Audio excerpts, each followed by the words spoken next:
enfermedad de Alzheimer causa la pérdida progresiva de las células cerebrales que con el paso del tiempo se van degradando y muriendo. Esto afecta gravemente la capacidad de una persona de llevar a cabo sus actividades habituales, diarias. Pero ¿cuáles son los síntomas a los que debemos prestar atención? Queremos conocer más sobre esta enfermedad. Estamos con Evelyn Benavides, neuróloga de la Clínica Dávila. ¿Cómo está? Bienvenida.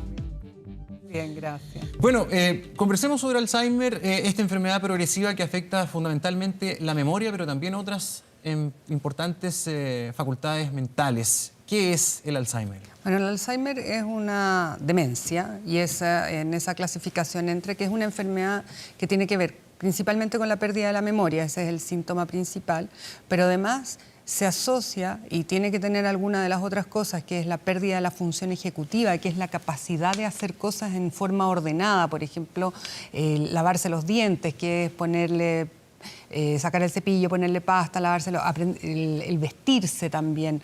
Son las funciones ejecutivas, trastornos del lenguaje y eso es principalmente, o sea, son alteraciones de la memoria más otras cosas asociadas. Sí. No solamente un trastorno de memoria. Ahora, esos trastornos tienen que ser permanentes en un tiempo determinado para el diagnóstico, porque hay pérdida de memoria y hay algunos de estos otros síntomas que se deben a otras patologías o a otros problemas, pero la característica, entiendo, del Alzheimer es que esto por lo menos tiene que ser continuo, mínimo 6 meses, ¿no? O sea, es una enfermedad neurodegenerativa. Es una enfermedad en la cual empiezan a morir neuronas por algunos procesos biológicos que son bastante irreversibles.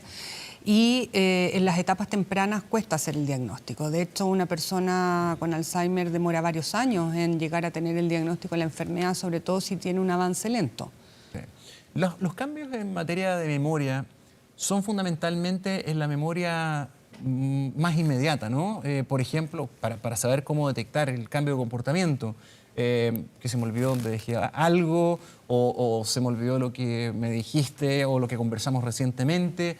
¿Ese es el carácter de pérdida de memoria inicial? La principal queja no la tiene el paciente, en general la tienen los familiares, quienes viven con el paciente o quienes trabajan con el paciente, porque empieza a tener fallas en cosas cotidianas. Claro, el manejo del dinero, ese es un tema relevante, se empieza a perder el dinero, empieza a no entender cómo dar los vueltos, empieza a cambiar palabras, tienen una frase y les falta una palabra y sobre todo la gente que tiene mayor nivel educativo, mayor nivel educacional, cambia la palabra por otra y entonces empiezan a hablar medio extraño, no como en la forma habitual, porque al faltar una palabra lo que hacen es buscar un sinónimo.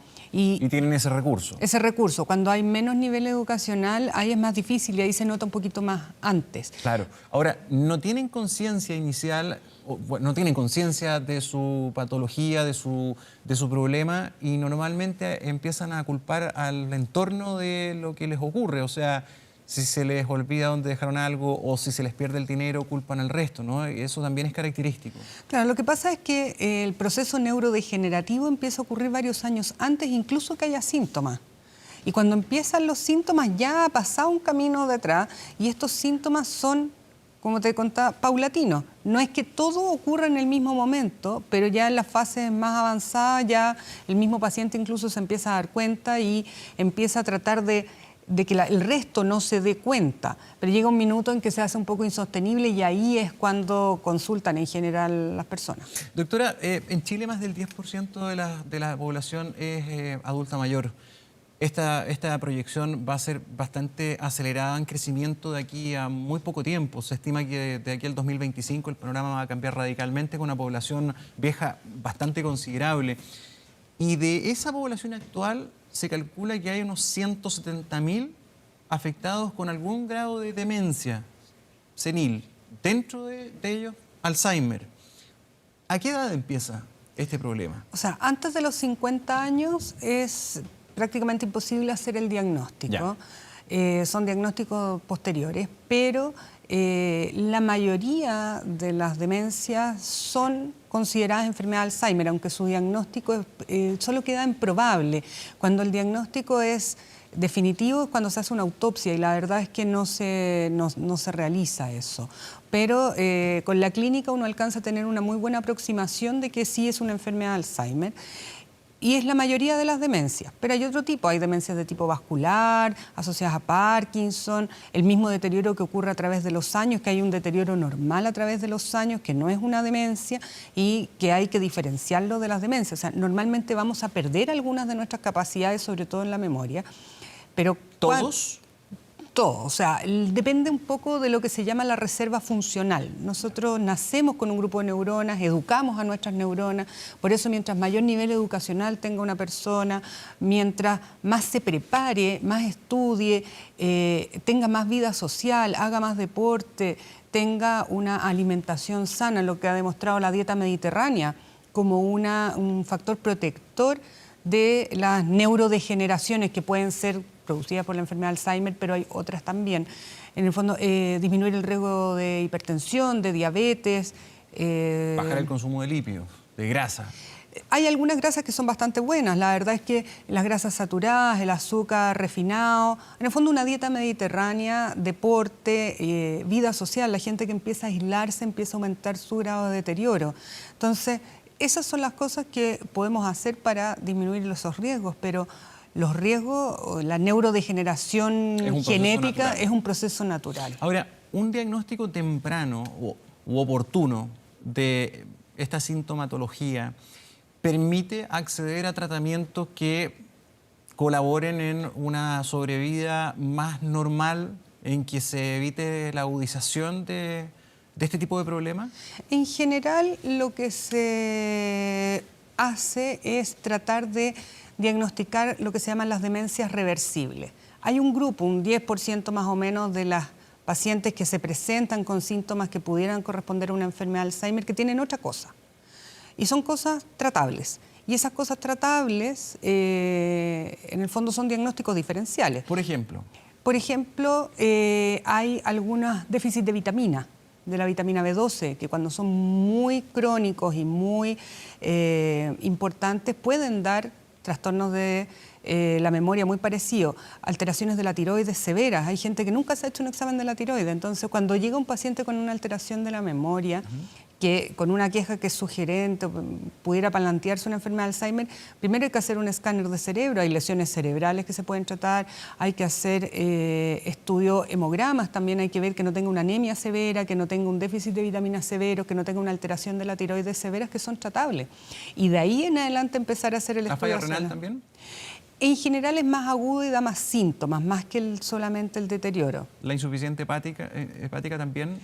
Da síntomas distintos, pero también puede dar alteraciones de memoria, pero se presentan diferente en general clínicamente. Son otras las quejas de memoria que hay. Sí.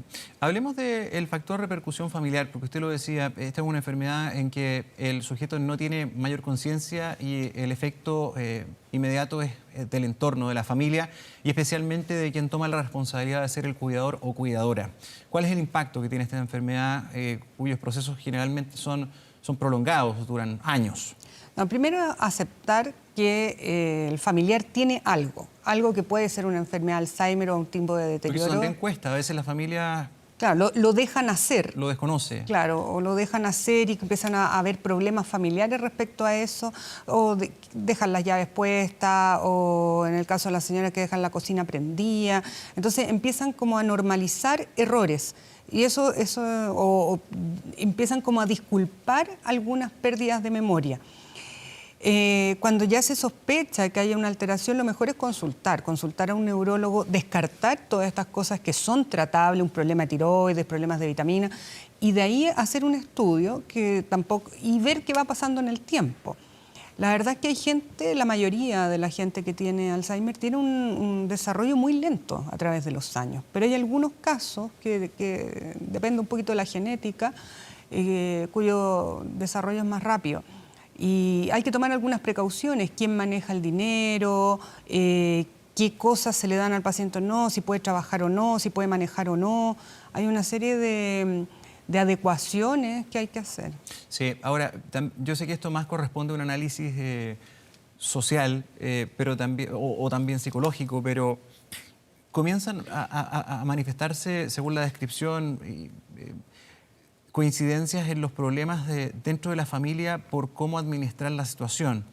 En primer lugar, las diferencias porque hay un costo. ¿Quién se queda? ¿Quién pospone su vida para hacerse cargo de la persona que está sufriendo esto?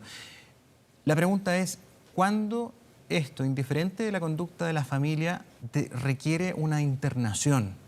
¿Cuándo esto es inmanejable? Porque normalmente el abuelo, la abuela o la persona que está afectada no quiere desprenderse de su propiedad, no se quiere ir de su casa. ¿Cuándo es necesario? O sea, la verdad es que depende... no. O sea, nunca es necesario irse del lugar donde se vive. La verdad es que quién es el principal cuidador y el responsable legal de esa persona, en primer lugar el cónyuge. ¿Quién es el marido, la señora y después los hijos? Pero alguien tiene que tomar las decisiones y hay un orden legal respecto a eso.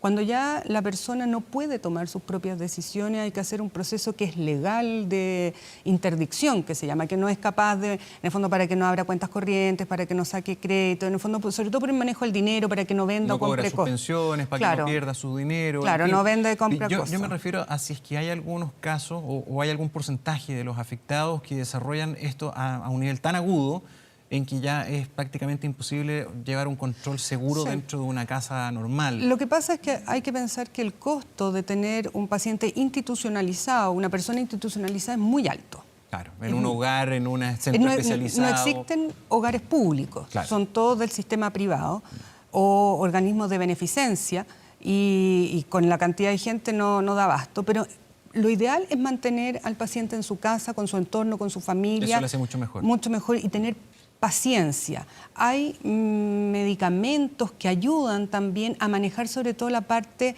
de la memoria no es tanto el problema, sino que es la parte conductual y la principal causa, una de las principales causas de requerir mucha asistencia es el tema del sueño. Empiezan a dormir de día y a funcionar de noche, lo cual... insomnio nocturno. Claro, hace que el manejo de una casa sea disruptivo, pero existen formas médicas de tratar eso sin llegar en la mayoría de los casos a tener que institucionalizarlo, que de partida es un costo alto, es un lugar desconocido, el mejor lugar para una persona en su casa con su familia. O sea, la internación solamente dejarla para el periodo más terminal, que normalmente muchos llegan a la postración y que ahí se presentan otro tipo de problemas de salud. Depende, hay gente que puede mantenerse hasta los últimos días en su casa con su familia. Sí.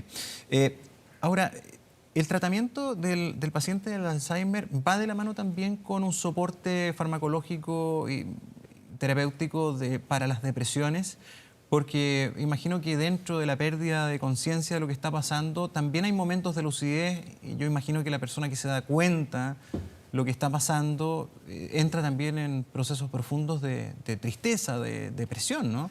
Sobre todo al principio, cuando empieza a perder su autovalencia, lo que más hay que cuidar es la autovalencia, que el paciente sea capaz de vestirse solo, de comer solo, de asearse solo, incluso de hacer algunas actividades de la vida diaria solo, no perder la autovalencia, no ayudarlo en todo. Yeah.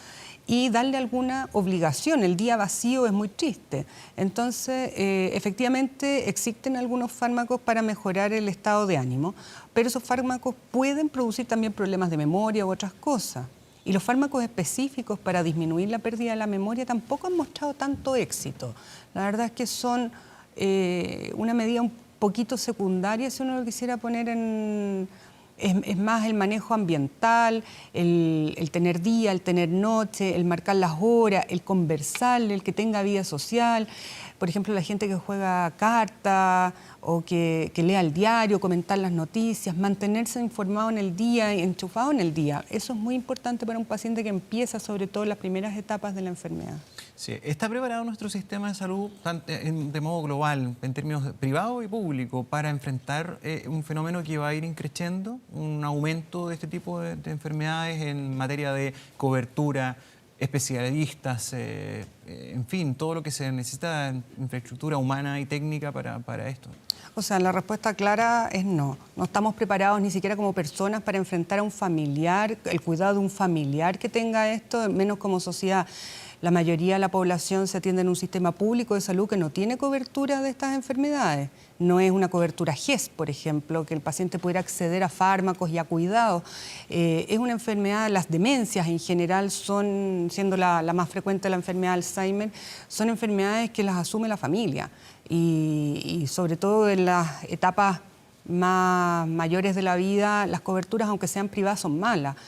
Por lo tanto, lo que se hace ahí es acceder a las cosas puntuales, por ejemplo, si tiene una neumonía, una infección urinaria, cosas de ese tipo, pero el cuidado diario está absolutamente en este momento en el país solventado por los recursos propios de cada familia. Es que es súper importante, por eso se planteaba en términos de si estábamos preparados a nivel global, privado y público, porque esto es una carencia generalizada. O sea, cualquier familia que enfrente este tipo de situaciones, que prácticamente son todas las familias, llegan a enfrentar este punto, no tienen un soporte y tienen que hacer frente a esto con a veces situaciones imposibles de cubrir. O sea, hoy día una consulta especialista para este tipo de enfermedades son carísimas en el sistema privado con muy poca bonificación. Más que carísimas, son poco accesibles porque hay pocos geriatras. El geriatra, en primer lugar, hay pocos especialistas dedicados a esto y la mayoría están en el sistema privado de salud.